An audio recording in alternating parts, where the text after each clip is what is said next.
امام حسین علیہ السلام کی شہادت کے بعد جب آل رسول کو قید کر کے امام حسین علیہ السلام کے سر کو کاٹ کے نیزے پہ بلند کر کے شام کی طرف لے جایا گیا تو جہاں جہاں سے یزید کا قافلہ گزر رہا تھا لوگ پوچھ رہے تھے کہ یہ کس کا سر ہے اور یہ بیبیاں کون ہیں۔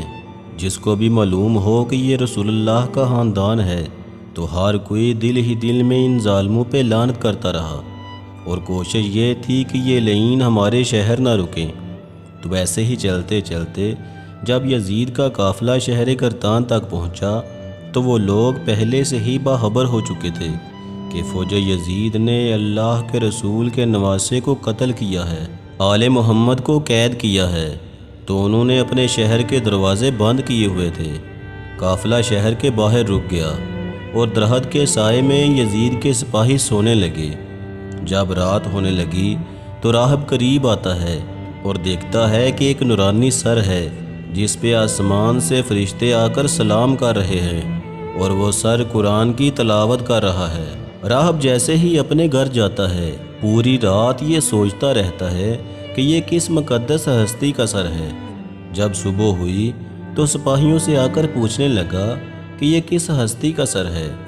فوج یزید نے کہا کہ یہ حسین ابن علی کا سر ہے۔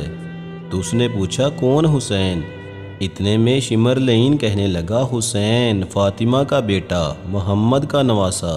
وہ روتا ہوا زمین پہ بیٹھ گیا اور کہنے لگا تم کتنے بدبخت ہو، اپنے رسول کے نواسے کو ہی قتل کر دیا۔ اور یہ عورتیں کون ہیں؟ شمر کہنے لگا یہ رسول اللہ کی نواسیاں ہیں۔ وہ رو رو کے کہنے لگا اے شمر مجھے اس مقدس سر کو ایک رات کے لیے دے دو۔ شمر کہنے لگا یہ قافلہ شام جا کے ہی رکے گا کیونکہ ہمیں یزید سے بہت بڑا انعام ملنا ہے۔ راہب نے کہا میرے پاس 10,000 درہم ہیں، اگر ایک رات کے لیے یہ سر دے دو گے تو یہ 10,000 درہم میں تمہیں دے دوں گا۔ سب آپس میں مشورہ کرنے کے بعد اس بات تک آ پہنچے کہ ایک رات کے لیے اور رکتے ہیں۔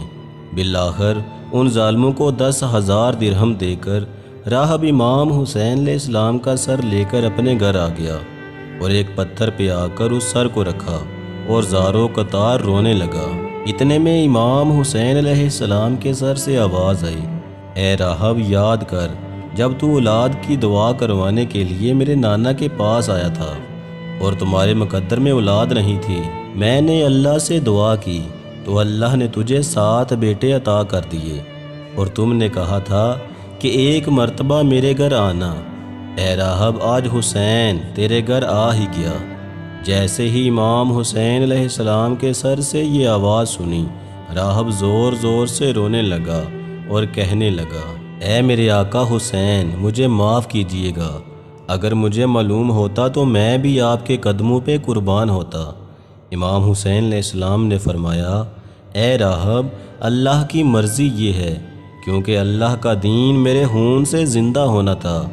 بری رات وہ مولا حسین کے سر سے گفتگو کرتا رہا۔ جب صبح کا وقت قریب آیا تو راہب نے سوچا کہ میں مولا حسین علیہ السلام کا سر واپس کیسے کروں۔ تاریخ نے لکھا وہ جو 7 بیٹے مولا حسین علیہ السلام کی دعا سے راہب کو ملے تھے ان میں سے ایک بیٹے کا سر قلم کر کے شمر لعین کے پاس لے گیا۔ شمر نے جیسے ہی سر کو دیکھا تو کہنے لگا یہ حسین کا سر نہیں۔ وہ واپس آیا، دوسرے بیٹے کا سر قلم کیا، انہوں نے وہ دیکھا، پھر کہا یہ حسین کا سر نہیں۔